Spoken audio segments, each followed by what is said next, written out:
अम्मा बाद फ़अऊज़ु बिल्लाहि मिनश्शैतानिर्रजीम बिस्मिल्लाहिर्रहमानिर्रहीम वरत्तिलिल क़ुरआन तरतीला आमन्तु बिल्लाहि सदक़ल्लाहुल अलीयुल अज़ीम।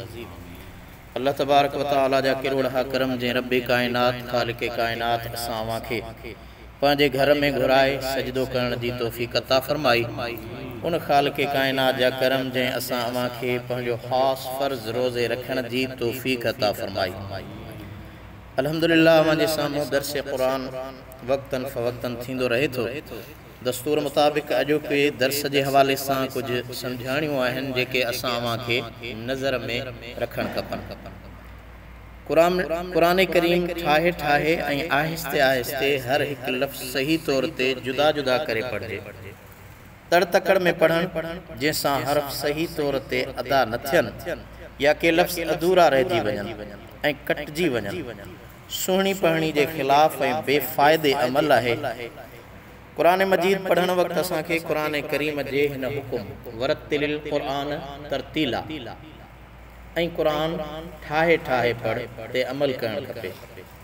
क़ुरान मजीद जी तिलावत मां असांजो मक़सदु क़ुरान जो ख़त्म कढणु या का सूरत पूरी करणु न हुजे, बल्कि असांजो मक़सदु उनखे सम्झणु, खुदाई हुकुमनि ते गौर ऐं फ़िकिर करणु ऐं उन मुताबिक़ अमल करणु खपे।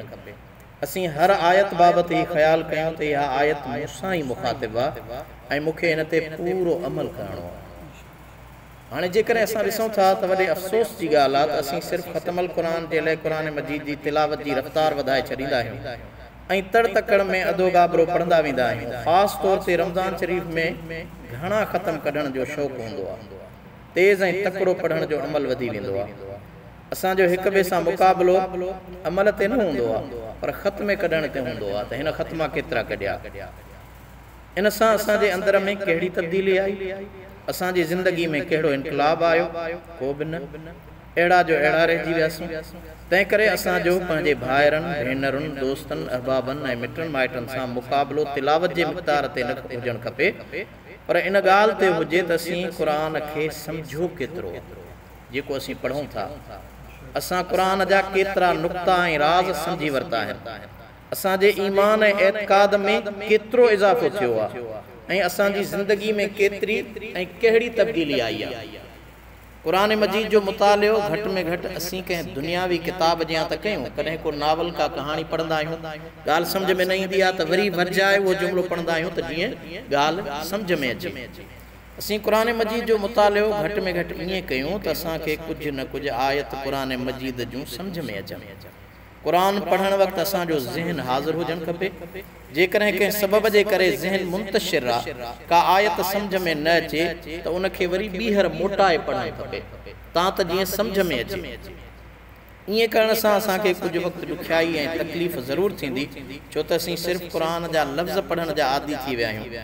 पर थोरी मश्क सां असांजी पुराणी आदत ख़तमु थी वेंदी ऐं असीं क़ुरान मजीद खे सम्झी पढ़ण जा आदी थी वेंदासीं। हाणे क़ुरान मजीद अल्लाह जो कलाम आहे। असां जेकॾहिं का आयत पढ़ूं था त इहो न चऊं त असां लफ़्ज़नि सां ई आयत पढ़ी आहे, बल्कि अल्लाह जो ख़िताब आहे असां सां। क़ुरान मजीद जा मुख़ातिब सभई इंसान आहिनि। क़ुरान मजीद इंसान ज़ात सां सिधो सो मुख़ातिब आहे। इन ख़िताब में सवाल ऐं जवाब बि आहिनि त वाइदा ऐं वईद बि आहिनि, अमुर ऐं नही बि आहिनि त रग़बत ऐं रोकण बि आहे। तंहिं करे ज़रूरी आहे त क़ुरान मजीद पढ़ण वक़्तु असीं क़ुरान मजीद जे सवालनि जा जवाब ॾियूं। उन जे हुक्मनि जे साम्हूं सिर निवाईंदे मौक़े जी मुनासिबत सां सुभान अल्लाह, अल्हम्दुलिल्लाह, अल्लाहु अकबर ऐं अस्तग़फिरुल्लाह जा लफ़्ज़ उचारींदा रहूं। सजदे वारनि आयतुनि ते सजदो कबो, दुआ खां पोइ आमीन जो लफ़्ज़ उचारबो। जहन्नम जो बयानु पढ़ूं त अल्लाह ताला खां जहन्नम जे बाहि जी पनाह घुरूं। जन्नत जो ज़िक्र पढ़ूं त रब खां जन्नत जी घुर कयूं। पाण सगोरनि ऐं संदन सहाबे किराम जो तिर्ज़ अमल इहो ई हो। अहिड़ी तरह यादि रखो त असीं जॾहिं इन ते अमल करणु शुरू कयो त ज़हनी तौर इंतिशार खां बची वेंदासीं। हाणे दिलि इंसान जे अंदरूनी जज़्बनि ऐं एहसासनि जो मर्कज़ आहे। दिलि में जेतिरो ईमान वधीक ऐं कवी हूंदो, अमाल सालिहा ओतिरा वधीक थींदा। उन जो मतिलबु ई आहे त ईमान नालो आहे जज़्बे ऐं एहसास जो। असांजो कंहिं आयत जो असर क़बूलण, सिर निवाइण, असर वठण, निमाज़, दुआ ऐं क़ुरान मजीद जी तिलावत ज़रिए ईमान जे वधण जो ताल्लुक़ दिलि सां आहे। अल्लाह ताला फरमायो व इज़ा तुलियत अलैहिम आयातुहु ज़ादतहुम ईमाना।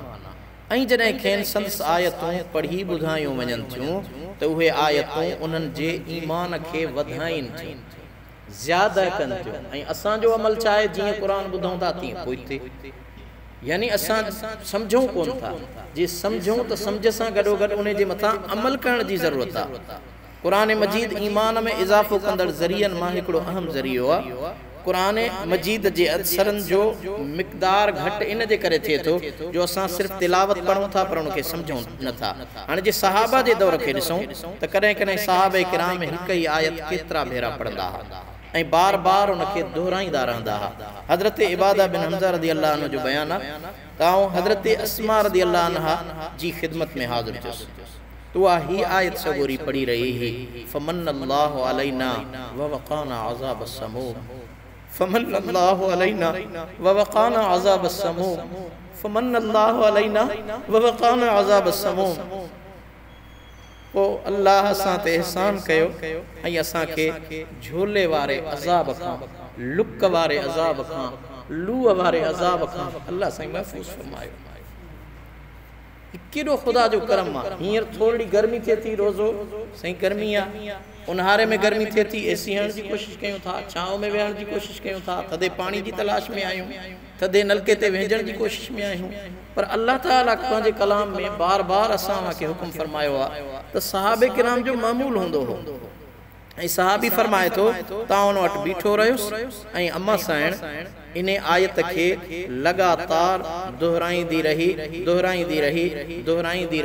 ऐं दुआ बि घुरंदी रही ऐं मुंहिंजा मालिक करीम तो असांखे इंसान बनायो, क़ुरान ॾिनो, हाणे उन क़ुरान खे सम्झण ऐं उन ते अमल जी तौफ़ीक़ ॾे। त हाणे जेके वईद जी ॻाल्हि कई, वाइदे जी ॻाल्हि कई, त अल्लाह तबारक व तआला हाणे उहो ज़िक्र क़ुरान करीम में बयानु फरमायो, अल्लज़ीन यूफ़ून बिअहदिल्लाहि वला यनक़ुदूनल मीसाक़, जेके अल्लाह सां कयल वाइदो अहद या अंजाम पूरो कनि था ऐं मीसाक़ कयल अहद या अंजाम नथा टोड़नि। यानी अलस्तु बिरब्बिकुम जॾहिं कन पियो क़ालू बला क़ल्बसी, तॾहिं तित चयो तहीं वेर कयोम वचन वेड़ी चेसा। हिन आयत करीमा जे मंज़ूम माना में लतीफ़ साईं तबलीग थो करे जॾहिं अल्लाह जी दरबार में असां अहद कयो, ही आयत करीमा उन अहद जो ज़िक्र करे रही आहे त अलस्तु बिरब्बिकुम क़ालू बला जो जेको अहद असां अल्लाह जी ज़ात सां असांजे रूहनि कयो, मुंहिंजा मौला बेशक तूं असांजो रब आहीं। हाणे अल्लाह चवे थो मां तव्हांजो रब आहियां, मां तव्हांखे हुकुम थो कयां निमाज़ पढ़ो। न साईं, हूअं त मुर्शिद आहे पर घोड़ो पंहिंजो पाण बचे। असांजा अफ़ाल ऐं अरकान उहे आहिनि त असीं क़ुरान खे पढ़ूं था पर सम्झूं नथा।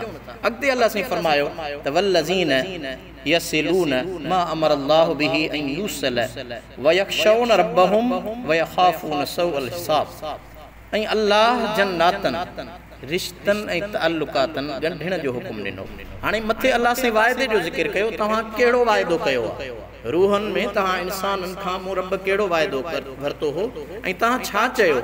उन में अल्लाह ताला जन रिश्तनि ऐं ताल्लुकातनि ॻंढिण जो हुकुम ॾिनो, तन खे ॻंढिणो आहे। यानी अल्लाह ऐं अल्लाह जे किताब, अल्लाह जे रसूल ऐं अज़ीज़ व अक़ारिब यानी सिला रहमी क़ाइमु रखणी आहे ऐं हुकूकुल्लाह ऐं हुकूकुल इबाद जो ख़्यालु रखणो आहे ऐं पंहिंजे रब खां हमेशह डिॼणो आहे, अल्लाह जे हमेशह ख़ौफ़ में रहणो आहे। व यख़शौन रब्बहुम व यख़ाफून सूअल हिसाब, ऐं आख़िरत में हिसाब जी सख़्ती खां ख़ौफ़ ज़िद ॾिनल रहंदा आहिनि। अल्लाह साईं फरमाए थो जेके हमेशह ख़ुदा जे ख़ौफ़ में रहनि था, वल्लज़ीन सबरू सबरु इब्तिग़ाअ वजह रब्बिहिम व अक़ामुस सलात व अनफ़क़ू मिम्मा रज़क़नाहुम सिर्रम व अलानियतम व यदरऊन बिल हसनति सय्यअ उलाइक लहुम उक़बत दार।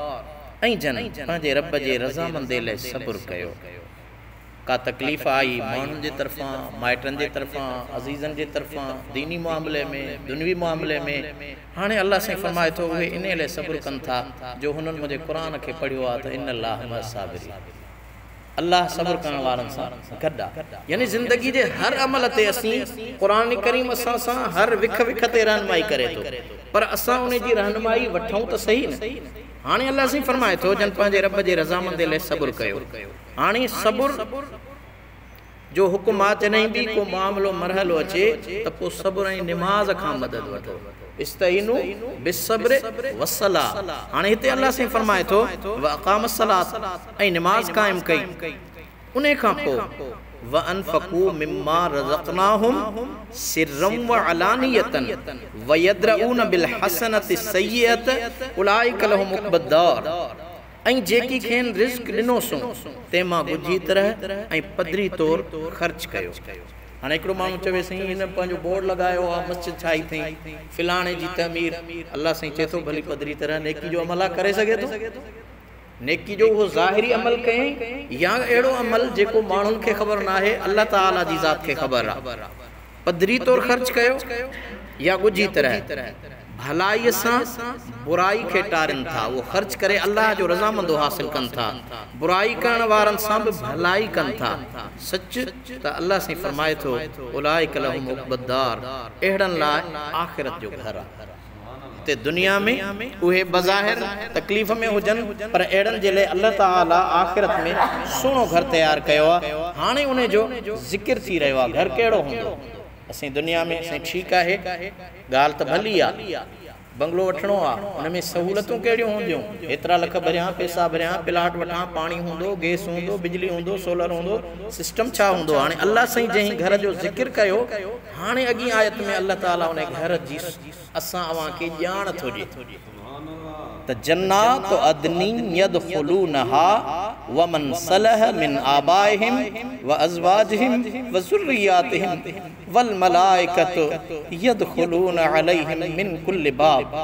वे हमेशा कायम रहन वारन बागन में दाखिल थींदा ऐं संदन अबन डाडन ऐं ज़ालुन ऐं औलाद मां जेकी नेक ऐं भलारा थिया से भी दाखिल थींदा ऐं वटन बेश्त जे हर एक दरवाजे मां इस्तक़बाल लाइ मलाइक सलाम बीठा कंदा। यानी रुगो पाण न पर अल्लाह से फरमाए थो उन जा अब्बा दादा उन जो पूरो खानदान उन्हन घरन में जॾहिं ईंदा ईअं न ईंदा। दुनिया में आम तौर ते को सियासी लीडर ईंदो आहे त माण्हू पार्टी वारा इस्तक़बाल कंदा आहिनि। अल्लाह से फरमाए थो त उते अवां जॾहिं ख़ानदान सां गॾु जन्नत में जहीं बि दरवाज़े खां ईंदा जहिड़े बि दरवाज़े खां ईंदा मूं रब जे तरफ़ां मुक़रर मलाइक तव्हांजो इस्तक़बाल कंदा। हाणे अॻिते अल्लाह से फरमाए थो सुभान अल्लाह कीअं इस्तक़बाल कंदा। इस्तक़बाल जो अंदाज़ छा अल्लाह से वो समझाए थो त सलामुन अलैकुम बिमा सबरतुम फनिअम उक़बद्दार। ऐं खेन चवंदा त अवां ते सलामती आहे इन करे जो अवां दुनिया में अल्लाह जी राह में ईंदड़ तकलीफ़ुनि ते सब्र कयो।